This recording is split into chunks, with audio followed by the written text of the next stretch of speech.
প্রক্রিয়ার আওতায় সাধারণ মানুষের পাশাপাশি এবার শুনানিতেও ডেকে পাঠানো হলো বর্ধমান পুরসভার ২১ নম্বর ওয়ার্ডের রাজগঞ্জ এলাকার বাসিন্দা প্রবীণ শিল্পী দিলীপ মৈত্রকে ২০০২ সালের ভোটার তালিকায় নাম না থাকায় বর্ধমানের জেলা শাসকের দপ্তরে এসআইআর শুনানিতে হাজিরা দিতে হয় তাকে। কিন্তু শুনানিতে অসমের স্কুলের নথির ফটোকপি জমা দেওয়া সত্ত্বেও তা মানতে চাননি আধিকারিকরা। আসল নথি জমা দেওয়ার নির্দেশ দেওয়ায় চরম উদ্বেগে দিন কাটছে ওই শিল্পীর।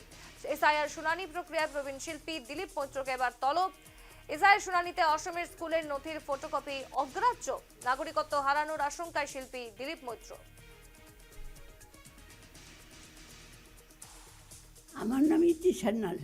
ডিএমের অফিসে আমাকে তো যেতে বারণ করছিল। বিএলও আমাকে বলেছিল যেদিন এসেছিল যে আমি দেখেছে, বলছে আপনি যাবেন না, কিন্তু ও চোখে দেখে না। তারপরে ওর মাঝে খুব অসুস্থ হয়ে গেছিলো। আমি ওকে ওইসব কাগজপত্র নিয়ে ছেড়ে দিতে পারি? হ্যাঁ, আমি তো দিদি। তা আমি গেছি, তা বললো যে কি ওই আসামের যে স্কুল, প্রাইমারি স্কুলের সার্টিফিকেটটা, সেটা তো বলছে যে হবে না। হ্যাঁ, এই তো অবধি, আর তো কিছু বললো না। ভাই কত বছর এসছে বর্তমানে এ রাজ্যে? এর যে মা মারা গেছে 2004-এ। তারপরে তো আমি একা এই পরিস্থিতিতে, তখন আর কি করব? আর কে, সবাই তো বিয়ে থাওয়া করেছে, সংসার করেছে, আমার কাছে কে থাকবে? তাই জন্য আমি ওকে ডাকলাম। আর পিসিমা কিসে চাকরি করতেন? এই হসপিটালের মেট্রন। আমি মা পিসিমা বলি না কেন, আমাকে ছোটোবেলার থেকে মা বলে। হ্যাঁ, আমি মা বাবাই এখানে জানি। আমি তো আসামের একটা দুটো নিয়ে স্কুলের সার্টিফিকেট আর আপনার রেশন কার্ডের তো বলছে যে এটা জেরক্স হবে না। কত বছর আগের, সেই 40 বছর 50 বছর আগের জিনিস থাকে, তখন তো এসব ছিলই না। তাও আমাকে হেডমাস্টার একটা সার্টিফিকেট দিয়েছিল, সেটা কোনো মতে বেঁচে আছে। সেটাকে দেখালাম, হবে না। তো দেখালাম সেই রেশনের কার্ডে আমাদের 3-4 ভাইয়ের নাম, বৌদির নাম, তো দাদাও চলে গেছে, যারাও মারা গেলেন। ভাইটা অসুস্থ, আসামে তো এখন যেতে পারি না। দিদি খুব অসুস্থ, পায়েসের মতো। এই কারণে উনি যেটা দেখলেন, আমার তো এটা প্রমাণ। এতে দিদির সঙ্গে আমি আছি, দিদির শরীর ভালো না, ওনাকে কে দেখে? ওনাকে তো দেখার জন্য আমাকে এখানে থাকতে হচ্ছে। নাহলে আমি কিন্তু শিল্পী মানুষ, আমি অনেক জায়গায় ঘুরে ঘুরে কাজ করি।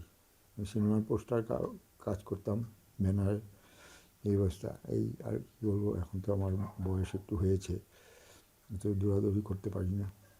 তাহলে এখন কি বলছে যে ওই আসাম থেকে আনতে হবে বলছে? তো সম্ভব নেই। সে হেডমাস্টার কবে মারা গেছে তাও জানি না। স্কুলটা আছে হয়তো, নাই বলে নাই, মানে আমি তা যাইনি যখন। স্কুলটা হয়তো আছে, কিন্তু এখন প্রাইমারি তো, এখন এটা কি একটা মস্ত বড় না? চিন্তা করেন আপনার, আজকে 40 বছর 50 বছর একটা বাচ্চা, এগুলো দাদা নাই, বাবা নাই, মা নাই, মরে গেছে। আমি আছি এখানে দিদির সঙ্গে, দিদিও এরকম বয়স হয়ে গেছে। আমরা শুনলাম, এবার আমরা বিস্তারিত জানতে সরাসরি চলে যাব। প্রতিনিধি প্রবীর মণ্ডল আমাদের সঙ্গে যুক্ত হয়েছে। প্রবীর, শিল্পী দিলীপ মৈত্র, এবার তাকেও এসআইআর শুনানির জন্য তলব করা হয়েছে। তিনি যেই স্কুলের নথি দেখিয়েছিলেন অসমের, সেই নথি বাংলায় কেন অগ্রাহ্য? এবার কি তাহলে তিনি আবারও ফিরে যাবেন অসমে, এবং অসমে এসে তিনি সেখান তার যে নথি, সেই নথি তো বের করা আদৌ কি সম্ভব হবে? কেন অসমের নথি বাংলায় অগ্রাহ্য হচ্ছে এসআইআর এর সঙ্গে? এর কি তুলনা? দেখো, হচ্ছে এশিয়ার শুনানিতে যখন এই শিল্পীকে ডাকা হয় দিলীপ মৈত্রকে, তখন তিনি সেখানে গিয়ে আসামের এই স্কুল সার্টিফিকেট এবং তার রেশন কার্ডের হচ্ছে জেরক্স কপি তিনি জমা করেন। তখন সেখানকার আধিকারিকরা কিন্তু তার এই নথি কিন্তু নিতে অগ্রাহ্য করেন এবং তাকে বলেন তিনি যেন সেই অরিজিনাল কপি নিয়ে আসেন।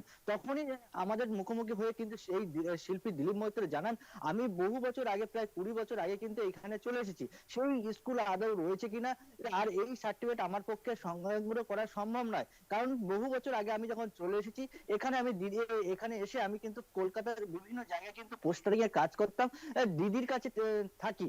বর্তমানে দিদি চলাচলে কিন্তু চলাফেরার ক্ষমতা নেই, আর আমি চোখে কম দেখি। এই অবস্থায় আমাকে ফের আসামে যাওয়া কিন্তু সম্ভব নয়। কি করে আমি ওই সার্টিফিকেট সংগ্রহ করব, নাকি আমাকে আবার সেই আসামে পাঠিয়ে দেবে?